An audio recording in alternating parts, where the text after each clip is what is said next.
கர்த்தருடைய பரிசுநாமத்திற்கு மகிமை உண்டாவதாக. ஒரு வசன தியானத்தை நாம் பார்ப்போம். நீதிமொழிகளின் புஸ்தகம் 17ஆம் அதிகாரம், பழைய ஏற்பாட்டின் புஸ்தகத்திலே 777ஆம் பக்கம், வசனம் 3வது வசனம் இப்படியாய் சொல்லுகிறது: வெள்ளியை குகையும் பொன்னை புடமும் சோதிக்கும், இருதயங்களை சோதிக்கிறவரோ கர்த்தர். இங்கே ரெண்டு உலோகங்களை குறித்து ஒரு சுத்திகரிப்பை இங்கே ஆண்டவர் விளக்குகிறார். வெள்ளிக்கு குகையையும் பொன்னை புடமும் சோதிக்கும் என்று சொல்லி, தேவ ஜனமே, எந்த மெட்டலா இருந்தாலும் அவைகள் முதலாவது உருக்கப்படுகிறது. It is being melted first. இந்த மெல்டிங்ல ஆண்டவருடைய ஒரு காரியம், இயற்கை சூழ்நிலைகள், சந்தர்ப்பங்கள். அந்த தங்கம் எந்த மண்ணு எந்த உலோகங்களோடு கூட சேர்ந்து இருக்கிறதோ, ஆண்டவர் வெள்ளிக்கு ஒரு விசேஷித்த மெல்டிங் பாயிண்ட் வச்சிருக்கிறார். அதற்கு முன்பாக மெல்ட் ஆகுறதெல்லாம் மேல மிதக்கும், மெல்ட் ஆகாதது எங்க இருக்கும்? கீழே இருக்கும். சோ தேவன் அதற்கு என்னென்ன காரியங்களை வைத்து அதை சுத்திகரிக்கிறாரோ, சுத்திகரிக்கப்படுகிற பொழுது சுத்திகரிக்கப்பட வேண்டிய ஒரு பொருள் திண்ணமாக கீழே இருந்து அதுல வேண்டாதவைகள்லாம் மேலே கொண்டு வந்து அவைகள் அகற்றப்படுகிறதை இங்கே வேதம் சொல்லுகிறது. இப்போ அதன் தொடர்ச்சியாக சொல்லுகிறார், இருதயங்களை சோதிக்கிறவரோ கர்த்தர். தேவஜனமே, நம்முடைய காரியங்கள் ஒரு தங்கத்துக்கோ ஒரு இரும்புக்கோ வெள்ளிக்கோ எந்த உலோகங்களுக்கு அது தனித்தன்மையாய் அது பிரிக்கப்பட வேண்டுமானால் it has to depend upon something. அது எதையோ சார்ந்துதான் தன்னை சுத்திகரித்துக் கொள்ள வேண்டிய அவசியத்தில் இருக்கு. இப்போ தேவன் சொல்றார், உன்னுடைய இருதயம் எதை சார்ந்து நீ சுத்திகரிக்கப்பட வேண்டும்? ஒருவேளை நீ படிக்கிற உன்னுடைய பாடங்களா, உன்னுடைய எக்ஸ்பீரியன்ஸா, இல்ல உன்னோட இருக்கிற நண்பர்களா, யார் என்று பார்ப்போமானால் ஆண்டவர் சொல்லுகிறாரு, அது என்ன தவிர உன்னை சுத்திகரிக்கிறதுக்கு யாருமே இல்லை. சோ தேவன் ஒருவர் தான் நம்மளை எந்த அளவுக்கு கொண்டு போக முடியுமோ நம்மளை கொண்டு போக உரிமை உள்ள ஒரே ஒரு, அது அவருடைய சித்தம் தான் தவிர வேற ஒன்றுமே கிடையாது. இங்கே யோவான் எழுதின சுவிசேஷத்துக்கு இந்த இருதயத்திற்கு உண்டான சுத்திகரிப்பின் ஒரு பதில் இருக்கு. 15ஆம் அதிகாரம் நீங்கள் 1-4 வரையில் வாசித்து பார்ப்பீர்களால், நான் மெய்யான திராட்சை செடி, என் பிதா திராட்சை தோட்டக்காரர். இங்க ஜீசஸ் உடைய வார்த்தையை கொஞ்சம் சற்று நாம் கவனித்து பார்ப்போம். அவர் தன்னையும் பிதாவையும் சேர்த்து நம்மளோடு கூட ஒரு அறிமுகத்தை கொடுக்கிறார்.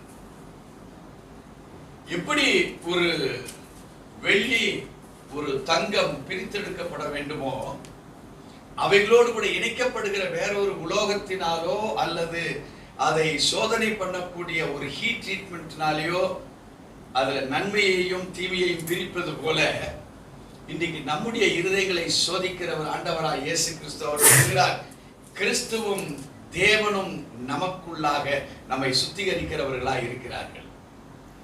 இதுல குறிப்பா இயேசு சொல்றாரு, நான் மெய்யான திராட்சை செடி, என் பிதா திராட்சை தோட்டக்காரர். அருமையான தேவஜனமே, இப்ப நம்மை யாராக தேவனுடைய சமூகத்தில் ஒப்பு கொடுக்கிறவர்களாய் நாம் இருக்க வேண்டும்.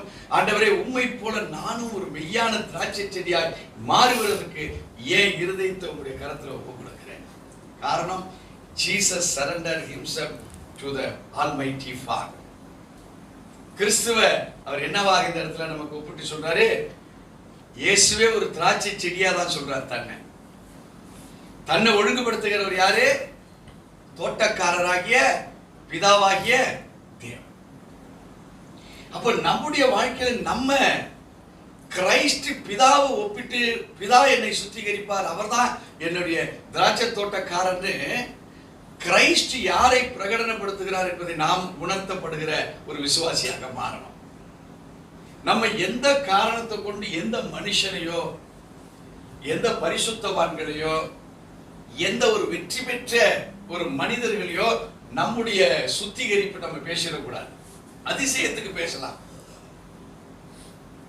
விஞ்ஞானத்தினுடைய முன்னேற்றத்துக்கு கண்டுபிடிக்கப்பட்ட பெரிய ஆட்களை குறித்து நம்ம பேசலாம். ஆனா உனக்கென்று நீ வருகிற பொழுது நீ எப்பொழுது சுத்திகரிக்கப்படுவாய்? அப்போ you have to be aligned with the Lord. நீங்கள் தேவனோடு கூட சேர்த்து நடத்தப்படுகிற அனுபவத்துக்கு தான் உங்களை நீங்க தேர்ந்தெடுப்பதற்கு நீங்க உங்களை அனுமதிக்கணும்.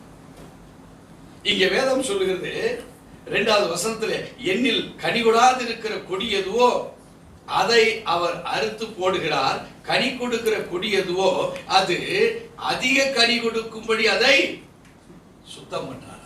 தேவச்சனமே, நம்ம இதனால் வரையில் வாழ்ந்த வாழ்க்கையில மனிதர்களுக்காக நான் சுத்திகரிக்கப்பட்டு அவனுக்கு ஏற்றபடி இவனுக்கு ஏற்றபடி நான் வாழ்கிறேன் நீங்க நினைச்சீங்கன்னா நீங்க உலகத்தில் இருக்கிற யாரோ ஒருவருக்கு நீங்கள் அடிமையாய் கொண்டிருக்கிறீர்கள் அர்த்தம். ஆனா கிறிஸ்து சொல்லுகிற போது, இயேசு நான் திராட்சை செடியா இருந்தாலும் என்னை சுத்திகரிக்கிறவர் அந்த திராட்சை தோட்டக்காரர் யாரா சொல்றாரு? பிதாவாகிய தேவனை தான் சொல்றாரு. ஆனா ஒரு கிறிஸ்தவ ஒரு பாடல் பாடுறாருந்தா முன்னாடி பாடினவங்களை மாதிரியே பாடி பார்க்கிறது, பிரசங்கம் பண்ணது போலவே பிரசங்கம் பண்ணுகிறது. தேவ ஜனமே, அதை நம்மை சுத்திகரிப்புக்கு கொண்டு போகாது. உங்களை வேணா அவரை மாதிரி இவர் பாடுறாரு பாத்தீங்களா, நல்லா பாடுறாரு பாத்தீங்களா, அவரை போலவே அருமையா பாடுறாருல, ஒரிஜினல் போலவே இருக்குல்ல அப்படின்னு வேணா இருக்கலாமே தவிர அது சுத்திகரிப்பின் அடையாளம் அல்ல. இங்கே 3வது சொல்றார், நான் உங்களுக்கு சொன்ன உபதேசத்தினாலே நீங்கள் இப்பொழுது சுத்தமாய் இருக்கிறீர்கள். உங்களை யாரோடையும் கம்பேர் பண்ணாத, உங்களுடைய இம்பியூரிட்டிஸ் உங்களுக்குள்ள இருக்கிறதெல்லாம் வெளியேற்றப்பட வேண்டுமானால் நீங்கள் சார்ந்து வாழுகிற நம்முடைய தேவனாகிய ஆண்டவராய் இயேசு கிறிஸ்துவின் மூலமாய் நீங்கள் வாழ கற்றுக்கொள்வீர்களானால் உங்க வாழ்க்கையில இதுவரைக்கும் இல்லாத வெற்றி இன்னையிலிருந்து நீங்க பார்க்க முடியும். எத்தனை பேருக்கு இது நான் சொன்ன வார்த்தை புரியுது? இதுவரை இல்லை. ஒருவேளை மனைவி இருக்கலாம், கணவனை பார்த்து வாழலாம், உன் கணவன் ஃபைனல் கிடையாது. கணவன் சொல்லலாம், என் மனைவி சொன்னா பெர்ஃபெக்டா இருக்குங்க, நான் சொல்ற மனைவி சொல்றது பெர்ஃபெக்டா இருக்காது.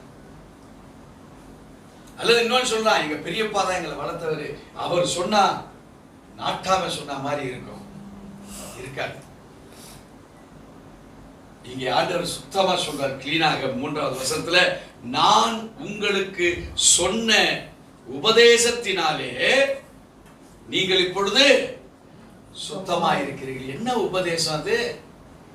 கிறிஸ்து பிதாவை கேட்பது போல, பிதாதான் என்ன சுத்தம் பண்ணுவார் என்று அறிமுகப்படுத்துவது போல உங்க வாழ்க்கையில ஆல் த இம்பியூரிட்டிஸ், தேவையற்றவைகள் உங்களை விட்டு விலக வேண்டுமானால் நீங்கள் தேவனை சார்ந்து வாழ்கிற வாழ்க்கை தான். 4வது வசனம் சொல்லுது, என்னில் நிலைத்திருக்கிறவன் நானும் உங்களில் நிலைத்திருப்பேன். யாரு அவர்ல நிலைத்திருக்கிறாங்களோ அதனால அவர் சொல்றார், என்னில் நீங்கள் நிலைத்திருங்கள்.